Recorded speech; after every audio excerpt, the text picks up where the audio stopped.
Captain Hoyanwu pressed his face against the cold viewport of his cargo ship. The stars looked the same as always, but something felt different today. His ship, the New Sol, was 3 days out from Kepler Station when the emergency beacon started beeping. "Captain, we have a distress signal called Yunji from her station." Her fingers moved quickly over the communication controls. "It's coming from about 2,000 kilometers ahead of us." Hanwu walked over to look at her screen. The signal was weak, but steady. Someone was in trouble out there in the dark space between stars. "What kind of ship is it?" he asked. Yunji worked for a few more minutes, trying to clean up the signal. "It looks like a Thrix vessel, Captain. Signal has been broadcasting for 3 days now." The bridge went quiet. Everyone knew about the Thrix. They were bug-like. Aliens who thought they were better than everyone else? Most space travelers had stories about how rude and cold the Thrix could be. They rarely helped other species and expected everyone to stay out of their way. 3 days, Hyan-Wu said quietly. "That means other ships have passed by and left whoever it is out there." Salman, his chief engineer, looked up from her work. "Captain, the Thrix have never helped any of us. Why should we risk our schedule for them?" Hyan-Wu understood what she meant. Their cargo hold was full of medical supplies that needed to reach the colony on Titan 7. If they stopped to help, they might be late.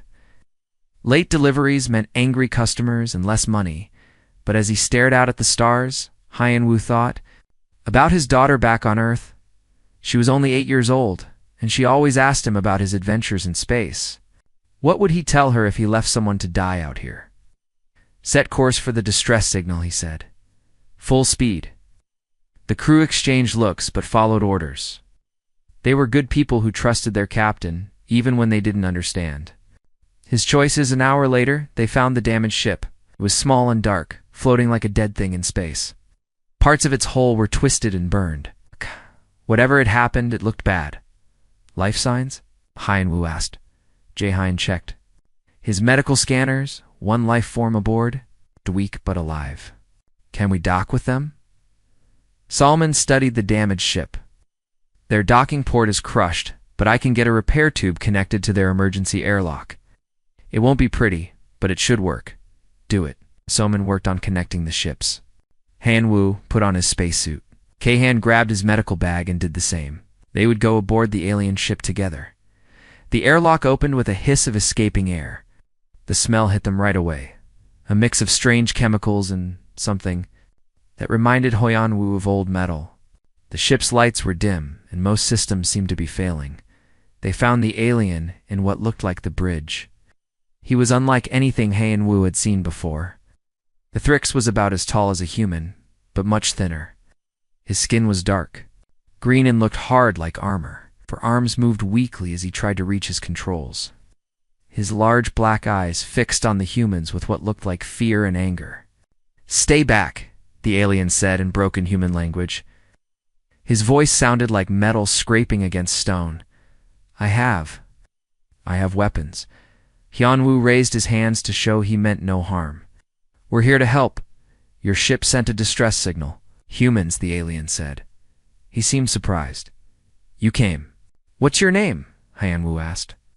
"Vextai," the alien replied. He was clearly having trouble breathing. "My ship, ... Engines failed. Power going down." Jae-Hen moved forward slowly. "I'm a doctor. Can I help you?" Vextai looked confused. Thrix society? No one helped others without expecting payment. The idea that strangers would risk their own safety for him made no sense. "Why?" Vextai asked. "Because you need help," Hyun-Woo said simply. Jae-Hen checked Vextai with his medical scanner. "He has some broken bones and he's been breathing bad air for days. We need to get him to our ship." Moving Vextai was not easy. The Thrix was heavier than he looked, and his forearms made carrying him awkward. But they managed to get him through the connecting tube and onto the New Sol.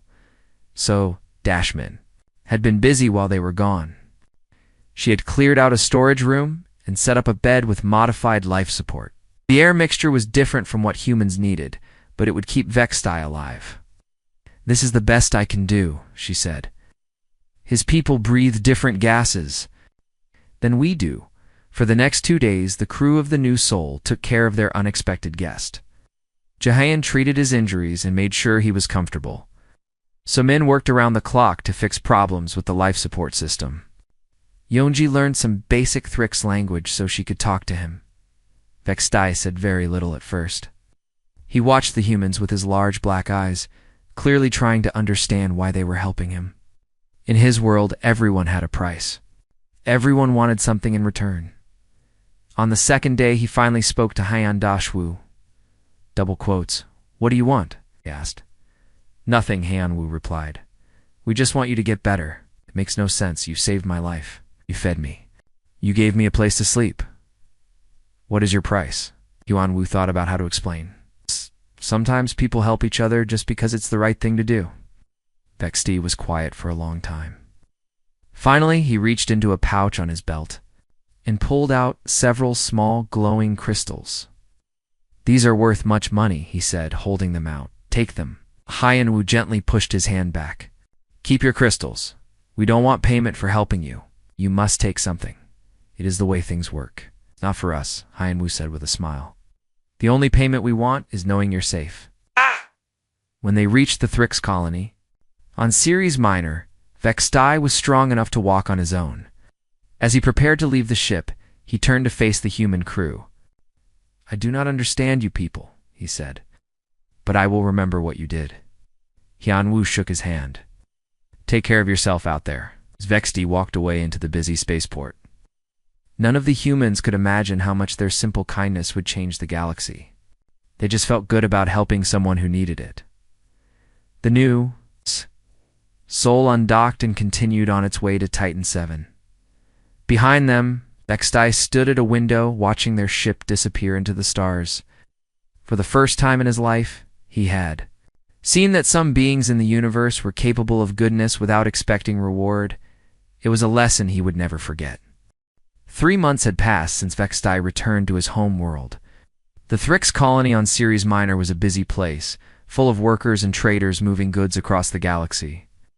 Tall metal buildings reached up toward the artificial sky, and the air smelled of machinery and commerce. Vexti sat at his desk in the commercial collective building. His job was to coordinate trade routes and manage shipping schedules. It was important work that kept goods flowing between different worlds. Before his accident, he had been good at his job, but nothing special. Now, everything felt different. He tried to focus on his work, but his mind kept going back to the human ship, the New Soul, Captain Haiyan. The way they had helped him without asking for anything in return made no sense according to everything Vextai had learned about how the universe worked. Vextai called his supervisor, Kraloth, from across the office. "The morning reports are ready." Vextai looked up from his desk. Kraloth was older and had darker green skin that showed his high rank in their society. Like most Thrix leaders, he believed their species was superior to all others. "Yes, supervisor," Vextai replied. He gathered the data tablets and walked over to Kraloth's larger desk.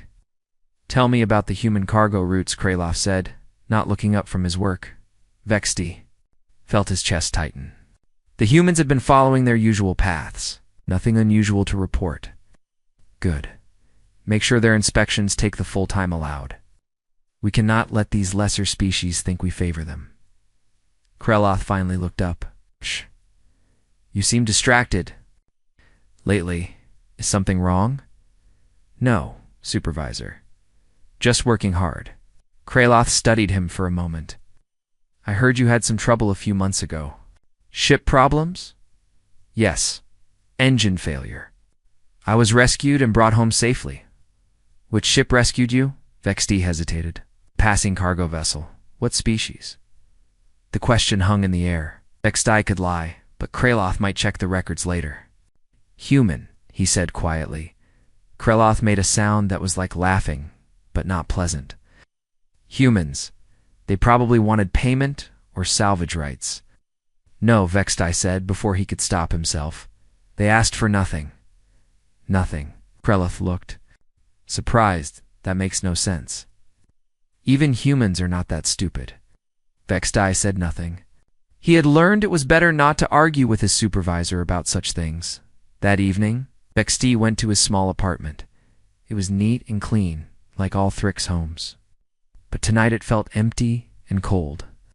He sat at his computer and did something he had never done before. He started researching human culture. What he found amazed him. Stories of humans helping strangers. Records of human ships rescuing other species even when it cost them money or put them in danger. Videos of human children sharing food with hungry animals. Most Thricks would call such behavior weakness or stupidity. But Vexti remembered the gentle way Jaehyun had treated his injuries. The tired smile on Soman's face after she worked all night to fix his life support. The patience in Hyunwoo's voice when he explained that they just wanted to help. Over the next few weeks, Vexti began to change how he did his job. When human ships requested docking at Thrick stations, he made sure they got good spots instead. Of the worst ones, when their cargo needed inspection, he scheduled it quickly instead of making them wait for days. It was not much, but it was something. Captain Dong-soo of the freighter Busan Runner was the first to notice. He had been trading in this sector for 5 years and knew how the Thricks usually treated human ships. When his cargo inspection took only 2 hours instead of the usual 2 days, he was shocked. Something's changed, he told his crew as they left the station. The Thricks were actually being helpful. Word began to spread through the informal network of human traders. Captain Manesio of the Swift Current had a similar experience. Her ship needed emergency repairs, and usually the Thricks. Mechanics would take their time and charge extra fees. Instead, they worked quickly and charged the standard rate.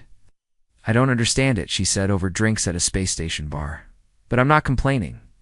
The news eventually reached Captain Hyunwoo. He was loading medical supplies at Kepler Station when he met Dong-soo for coffee. "You won't believe what happened," Dong-soo said. "I just came from Ceres Minor, and the Thricks treated us like valued customers instead of annoying insects." Hyunwoo listened to the story with growing interest. Ceres Minor. That was where they had dropped off Vexti 3 months ago. "Did you get the name of anyone who helped you?" he asked. No, it all seemed to happen automatically. Like someone behind the scenes was making things work smoothly. Hyunwoo thought about this conversation for days. Could one rescued Thricks really make such a difference? It seemed impossible, but he could not think of any other explanation. Meanwhile, Vexti was getting noticed at work too, but for different reasons. His sector's efficiency ratings had improved dramatically. Ships were moving through faster, and there were fewer complaints from traders. "Excellent work," Kraloff told him during their weekly meeting. "How did you achieve these improvements?" "Better scheduling and resource management," Vexti replied. "It was not exactly a lie. The high command has noticed. You may be promoted soon." A promotion would mean more responsibility and access to broader trade networks. Vexti realized he could help even more humans if he had greater authority. That night, he made a decision. He would accept any promotion offered and use his new position to repay the kindness shown to him. Not just to Captain Hyunwoo and his crew, but to all humans who needed help in Thrick space. He began to plan carefully. Small favors that would not draw attention. Better routes shared through anonymous channels, priority scheduling disguised as efficiency improvements, warning messages about dangerous areas sent to human ships. Vexti had always been good at organization and logistics. Now he would use those skills for something more important than profit margins. As he worked late into the night, planning his quiet campaign of assistance, Vexti felt something he had never experienced before, a sense of purpose that went beyond duty or personal gain. The humans had shown him that beings could choose to be good simply because goodness mattered. Now it was his turn to prove that their lesson had not been wasted. The galaxy was a big place, full of countless ships and endless trade routes. Vexti was patient and determined. One small kindness had changed his life. Perhaps many small kindnesses could change something even larger. He would find out. 6 months after the rescue, Captain Hyunwoo was having lunch with Captain Dong-soo at Kepler Station. The food court was busy with traders from dozens of different worlds. The smell of strange spices and cooking alien foods filled the air.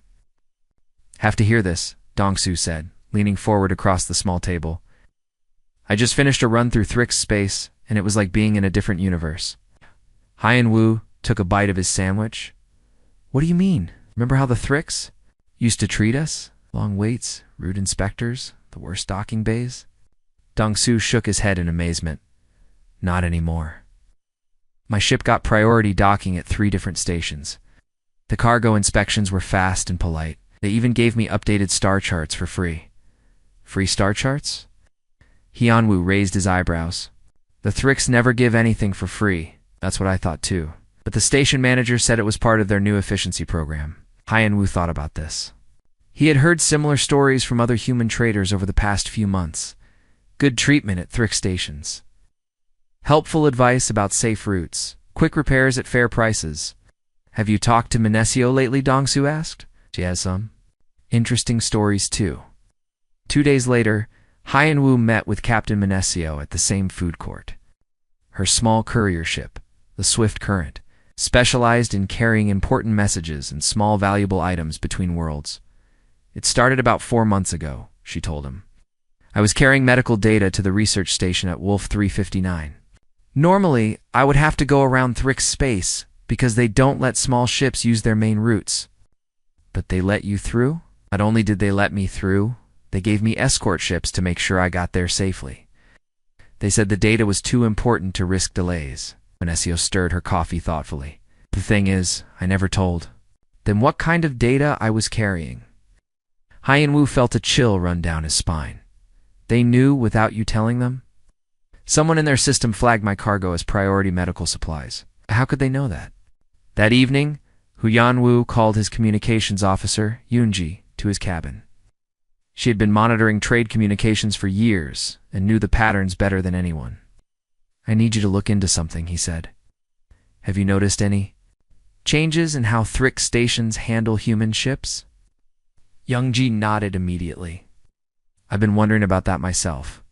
Our communication logs show average response times from Thrix controllers have improved by 60% over the past 4 months. 60%? And that's not all. We're getting routing suggestions that save us time and fuel. Warning messages about solar storms or pirate activity. Sometimes the information comes hours before the official announcements. Hyan Wu walked to his viewport and stared out at the stars. Pieces of a puzzle were forming in his mind, but the picture they made seemed impossible. Yoonji, do you remember that Thrix we rescued, Vexti? Course. Nice enough fellow. Once he got over his shock at us helping him. What station did we drop him off at? Yoonji checked her records. Ceres Minor. That's the main trade hub for this sector. Hyan Wu thought about this. Ceres Minor was where many of the improved services were happening. But one Thrix could not be responsible for changes across multiple star systems. Could he? Meanwhile, Vexti was indeed responsible for more than Hyan Wu could imagine. His promotion to senior trade coordinator had given him access to shipping databases across 12 systems. Every day, he searched for human vessels and found small ways to help them. When the cargo ship, Earth's Pride, needed emergency medical supplies for a sick crew member, Vexti made sure the supplies were waiting at their next port. When the mining vessel Busan Minor was running behind schedule, he arranged for priority refueling to help them catch up. He had also begun reaching out to other Thrix in the trade network. Not directly, but through careful suggestions and official memos about improving efficiency with reliable trade partners. Supervisor Kraloth had noticed the changes too, but he interpreted them differently. Your sector has the highest satisfaction ratings in the entire commercial collective, he told Vexti during their monthly review. The High Command wants to know your secret. Focus on long-term relationships rather than short-term profits, Vexti replied. Happy traders come back more often and spend more money? This was true, though not the whole truth. Human traders were indeed returning to Thrix space more often because of the good treatment they received. The numbers support your methods, Kraloth admitted. Trade volume in your sector is up 18% this quarter. What Kraloth did not know was that Vexti had been sharing information with human traders through anonymous data drops. Safe routes, profitable cargo opportunities, advance warning about price changes. All information that was technically public, but usually took weeks to filter down to smaller trading companies. Captain Junho of the transport ship New Inchen discovered one such data drop by accident. He was checking his messages at a routine stop when he found a file labeled Route Optimization Data, Courtesy Information. The file contained detailed information about a shortage of rare metals in the Centauri system. If he changed his route and picked up a load of those metals from a mining station, he could make 3 times his usual profit. Jun-Ho was suspicious at first. Information like this was usually expensive and came from corporate intelligence services. But the data proved accurate, and the profitable run paid for his ship's repairs and gave his family a comfortable month. He shared the story with other human captains, who began watching for similar information drops. Soon, an informal network developed where human traders shared news about helpful anonymous tips and favorable treatment in Thrick's space. "Someone out there is looking out for us," Captain Sangwu told a group of traders at Europa Station. "I don't know who or why, but human ships are getting the best treatment I've ever seen from the Thricks." The mystery deepened when Captain Yang Su of the research vessel Seoul Science reported that his ship had been escorted safely through a dangerous asteroid field by Thrick's patrol ships. The patrol commander had claimed it was a routine escort service, but Yang Su knew the Thricks had never offered such services before. Back on Ceres Minor, Vextai worked late into the night. His office was quiet except for the soft hum of computer systems processing trade data from across the galaxy. On his desk was a small device he had bought with his own money, a human translation unit that helped him understand their language better. He was learning more about human culture every day. Their concept of paying kindness forward, their belief that helping others made the universe a better place for everyone.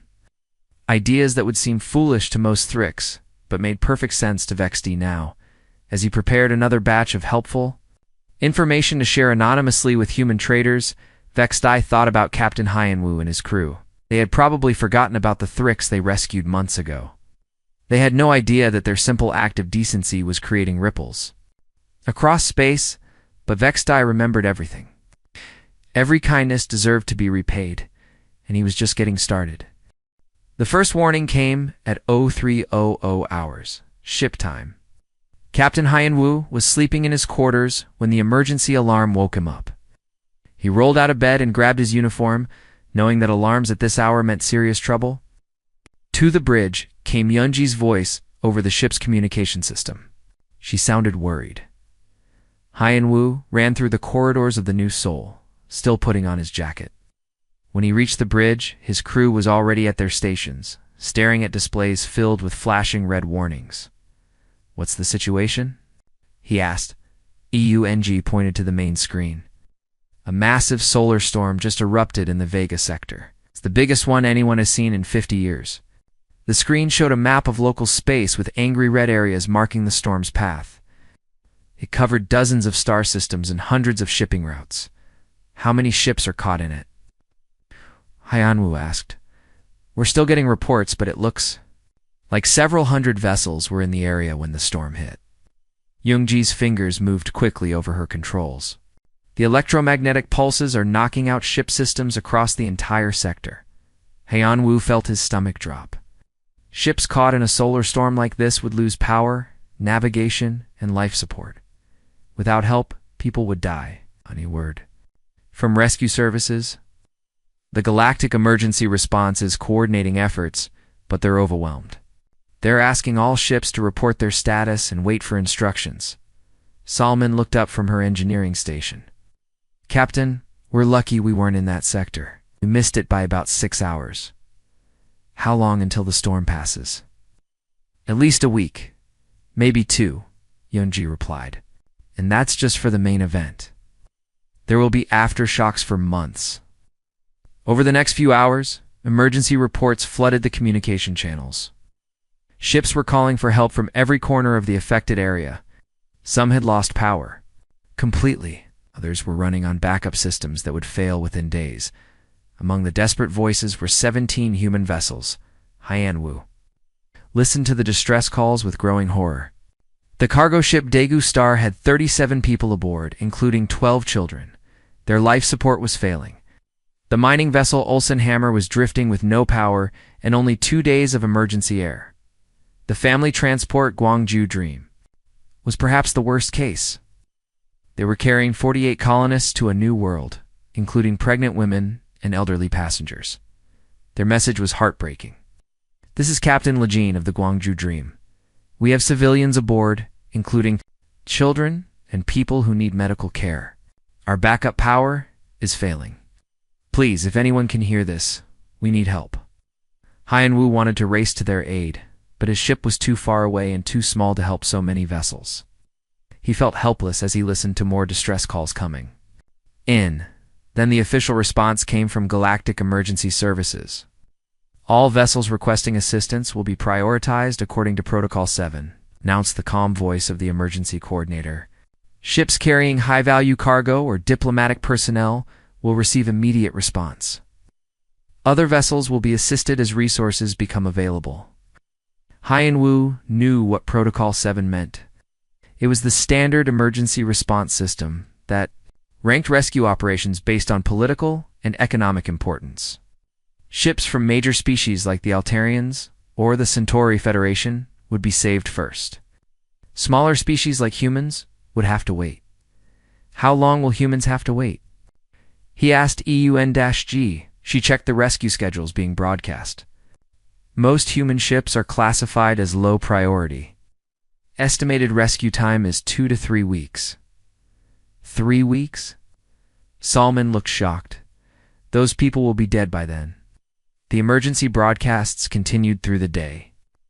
Rescue ships rushed to help Altarian cargo vessels carrying luxury goods, while human families begged for help that might never come. This is Captain Park Ho of the merchant ship Soul Trader. We have 15 crew members, and our oxygen will run out in 4 days. Please respond. Emergency services. This is the transport vessel Incheon Hope. We have lost all power. People are getting sick from the cold. Our children are crying. Please help us. Anyone listening? This is Captain Kim Soo of the research ship Pusan Explorer. Our scientist team includes specialists studying the cure for Vega plague.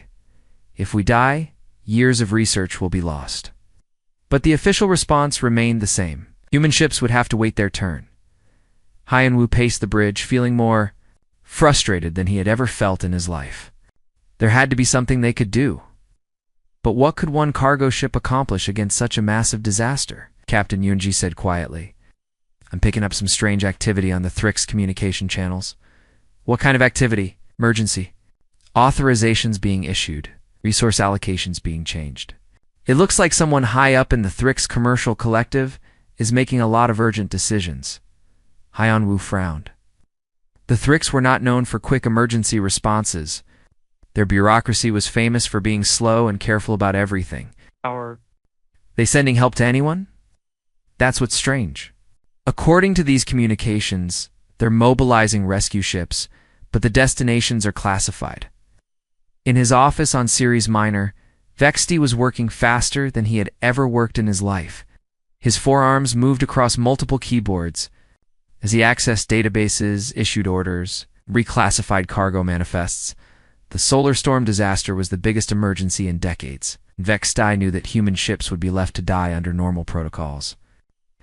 But he was no longer bound by normal protocols. Using his authority as senior trade coordinator, he began reclassifying every human vessel in the disaster zone.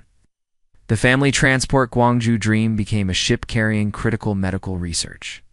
The cargo vessel Daegu Star was suddenly transporting essential humanitarian supplies. It was risky. If his supervisors discovered what he was doing, he would face severe punishment. But as he listened to the desperate voices on the emergency channels, Vexty knew he had no choice. The humans had saved his life when they had no reason to help him. Now it was time to return that kindness, multiplied by every life he could save. He activated his emergency authorization codes and began sending orders to every Thrix rescue ship in the sector. Priority response to ships carrying critical cargo. Full medical and engineering support. No delays. As the orders went out, Vexty thought about Captain Hyan-Woo and his crew. They had shown him that sometimes being good was more important than following rules. Now he would show them what their lesson had taught him. Vexty's hands moved across his computer controls like he was playing a complex musical instrument. Emergency codes flashed on his screen as he worked through the night. Each keystroke could save lives or end his career, but he no longer cared. About his career, the first order went to the rescue ship Kethmori, commanded by Captain Veltar. The message was simple and direct. Priority rescue mission. Proceed immediately to coordinates. 847-223-991. Ship designation, Gwangju Dream. Critical. Medical research aboard. Full emergency protocols authorized. Veltar received the message while his ship was preparing to rescue an Altarian luxury cruiser. The new orders confused him. He had never heard of medical research being more important than diplomatic vessels. Control. "This is Kethmori," he radioed back. "Confirming priority change to human vessel. Is this correct?" "Confirmed," Vextai replied from his office. "Direct orders from Senior Trade Coordinator Vextai. Proceed immediately." Veltar was trained to follow orders, so he changed course toward the human ship. He did not understand why, but orders were orders. The second message went to rescue ship Morthic, telling them to help the cargo vessel Daegu Star. The third went to Helenary, directing them to assist the mining ship Ulsenhammer. By dawn, Vexti had sent emergency rescue orders to 12 different Thrix vessels. Every human ship in the disaster zone was now classified as carrying critical cargo that required immediate assistance. But he was not finished. Vextai used his access codes to authorize emergency supply shipments from Thrix warehouses, medical equipment, oxygen generators, emergency food supplies, and power cells. Everything the stranded humans would need to survive while repairs were made. Then he did something that no Thrix had ever done before. He contacted other species. Using diplomatic channels, Vextai sent messages to Centaurian rescue services, Tarian emergency fleets, and even the independent salvage crews that worked the outer systems. Each message contained detailed information about human ships in distress and suggested that helping them would be profitable or politically useful. It was a massive coordination effort that should have taken days to organize. Vexti did it in 6 hours. Captain Hyanwu was on the bridge of the New Soul, still listening to distress calls, when Yanji suddenly sat up straight at her station. "Captain, something incredible is happening. What is it?" "I'm tracking rescue ships converging on the disaster zone. Lots of them, and they're not going to the high-priority vessels." Hyanwu looked at her screen. Green dots representing rescue. Ships were moving toward the red disaster area, but their paths led to human vessels. Not to the diplomatic ships that should have been first priority. "That can't be right," Soman said, looking over Yunji's shoulder. "Why would they save us first?" "I don't know, but look at this." Yunji brought up communication logs. The Thrix rescue ship Kethmori just docked with the Gwangju Dream. There, providing full life support and emergency medical care. More reports came in over the next few hours. The cargo ship Daegu Star was rescued by the Morthic. The mining vessel Ulsenhammer was being towed to safety by the Helenary. One by one, every human ship in the disaster zone was being saved. Other species began to notice the unusual rescue pattern. Altarian command ships radioed angry demands about why their vessels were not getting priority treatment. Centaurian diplomatic protests flooded the emergency channels, but the Thrix rescue ships continued their work. Following orders that came from the highest levels of their commercial authority, in his office, Vextai watched the rescue operations through satellite feeds and ship reports. His computer screen showed a map of the disaster zone with green status lights appearing as each human vessel was brought to safety. Then his door chimed. "Enter," Vextai said, not looking away from his screen. Supervisor Kreloth walked into the office, followed by 2 Thrix in the dark uniforms of internal security. Vexti's chest tightened, but he kept working. "Senior Trade Coordinator Vexti," Kreloth said formally. "You are ordered to stop all current operations and report to High Command immediately." Vextai saved his work and turned to face them. "May I ask why?" "You have exceeded your authority in a way that has created a diplomatic crisis. Altarian and Centaurian ambassadors are demanding explanations for why human vessels received priority rescue treatment." "The vessels were carrying critical cargo," Vexti replied calmly. "Medical research. Humanitarian supplies." The voice was full of disbelief. "We've checked the cargo manifests. These ships were carrying ordinary trade goods and civilian passengers. Sometimes the most critical cargo is people who need help, Vexti said. The security officers stepped forward, but Kreloth held up a hand to stop them. You have violated protocols, ignored chain of command, and embarrassed our species in front of the entire galaxy, Kreloth said. The High Command wants to know why. Vexti stood up from his desk. Through his window, he could see ships coming and going from the spaceport. Some of them were human vessels, their crews alive because of what he had done. 8 months ago, my ship broke down in deep space, he began. I sent a distress signal for 3 days. Ships from many species passed by and ignored me. I was dying. Kreloth frowned. What does this have to do with? Human ship found me. They risked their own safety to save my life. They gave me food, medical care, and safe transport home. When I offered to pay them, they refused. Vexti looked directly at his supervisor. They said helping people was just the right thing to win. The office was quiet except for the hum of computers and ventilation systems. I learned something that day, Vexti continued. I learned that some beings in this universe choose kindness over profit. They choose to help instead of looking away. And I learned that such kindness creates a debt that must be repaid. So you risked your career and our diplomatic relationships for this debt. I risked my career to save lives. It's just as those humans risked theirs to save mine. Vexti gestured toward his computer screen. 43 human ships were stranded. In that disaster, 412 people, including 87 children, under normal protocols, most of them would have died waiting for rescue. That is unfortunate, but protocols exist for good reasons. Yes, Vexti agreed. And sometimes good reasons must give way to better ones. The security officers moved to arrest him, but Kreloth raised his hand again. Take him to High Command, he ordered. They will want to question him personally.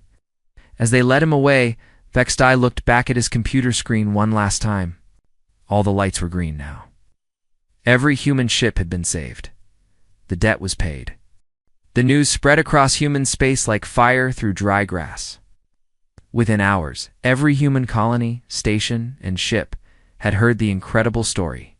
The Thrix, who had always treated humans as second-class citizens, had mounted the largest rescue operation in galactic history. To save human lives, Captain Hyanwu sat in his quarters aboard the New Soul, watching news reports on his personal screen. Reporter after reporter tried to explain what had happened, but none of them could understand why the Thrix had acted so differently. This is Sarah Chen reporting from Earth Central News, said a woman on the screen. The rescue of over 400 humans from the Vega solar storm has shocked the galactic community. Thrix rescue ships ignored diplomatic vessels and luxury cruisers to save ordinary human traders and their families. Political experts are calling it the most surprising event in recent diplomatic history. Hyanwu turned off the screen and walked to his viewport. Somewhere out there, families were alive because of what the Thrix had done. Children would grow up, parents would see their sons and daughters again, and elderly passengers would live to tell their grandchildren about the day. Bug-like aliens became heroes. But Hyanwu suspected he knew the real reason behind the rescue. One name kept coming back to him, Vexti. 3 days later, suspicion was confirmed. The trial of Vexti was broadcast across the galaxy. The High Command of the Thrix Commercial Collective had decided to make it a public event. Thinking it would show other species that they took proper procedures seriously, they were wrong. The hearing took place in the great chamber of the Thrix High Command on their homeworld of Kethmer. The room was vast and cold, with tall pillars reaching up to a domed ceiling. Representatives from dozens of species sat in the viewing galleries, including human diplomats who had traveled from Earth, specifically to watch. Vexti stood alone in the center of the chamber, surrounded by the 7 members of the High Command. Their dark green skin looked almost black in the chamber's harsh lighting, and their large eyes reflected no warmth or mercy. Senior Trade Coordinator Vexti announced the Chief Commander, his voice echoing in the huge room. You are charged with exceeding your authority, violating established protocols, creating a diplomatic crisis that has embarrassed our species. How do you answer these charges? I am guilty of all charges as stated, Vexti replied simply. A murmur ran through the galleries. Most defendants would try to defend their actions or make excuses. Vexti's honesty surprised everyone. You admit your guilt freely? I do. I exceeded my authority to save lives. I violated protocols because following them would have meant letting innocent people die. And if being embarrassed means being seen as a species that values life over paperwork, then I am proud to have embarrassed us. The chief commander leaned forward. You risked our relationships with major galactic powers for the sake of humans, a minor species with little political or economic importance. Explain your reasoning.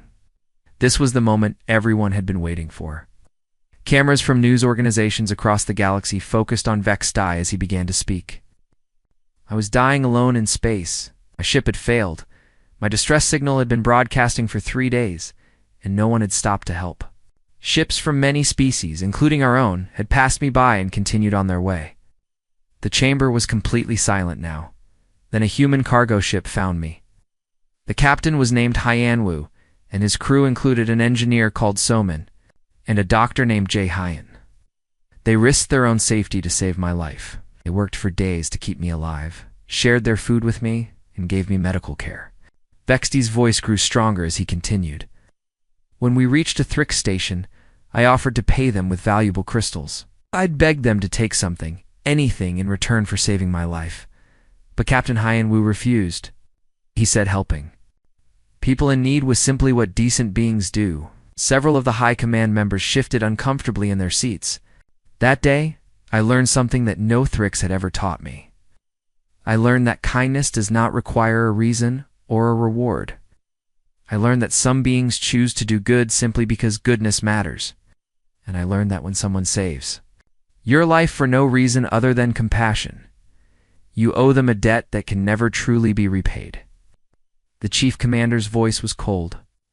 So you decided to repay this debt by violating our laws and procedures?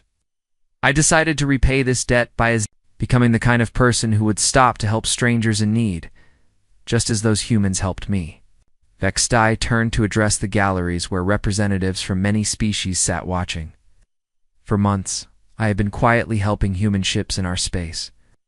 Better docking assignments, faster inspections, useful information about safe routes, and profitable cargo, small things that made their lives a little easier.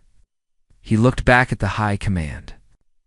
But when the solar storm struck and I saw human families calling for help, I knew that small gestures were not enough. Those people needed more than better parking spaces. They needed someone to care whether they lived or died. Even if it meant breaking our laws, especially then, laws that value politics over people, profit over compassion, are laws that need to be broken. The chamber erupted in discussion. Porters whispered urgently to their cameras. Diplomatic observers made notes on their data tablets. The human delegation sat in stunned silence. Finally, understanding the full scope of what had happened, the chief commander called for order. Do you have anything else to say before we announce your punishment? Vexti nodded. Yes. I want to thank Captain Hyanwu and his crew for showing me that the universe does not have to be a cold, uncaring place. They proved that kindness is not weakness, and that helping others is the highest calling any being can answer. He paused, looking around the great chamber. If I am punished for learning that lesson and acting on it, then I accept that punishment gladly. But I hope that others who hear this story will remember what those humans taught me. That every life has value. That kindness creates more kindness. And that sometimes the right thing to do is also the hardest thing to do. The trial continued for several more hours, but everyone knew the real judgment had already been made, not by the Thrix High Command, but by the galaxy watching. Within days, the story of Vexti and the human rescue reached every corner of civilized space. Children learned about it in schools. Diplomats discussed it in council meetings. Traders talked about it in spaceport bars. Captain Hyanwu finally met Vexti again, 3 months later, at a diplomatic reception on Kepler Station.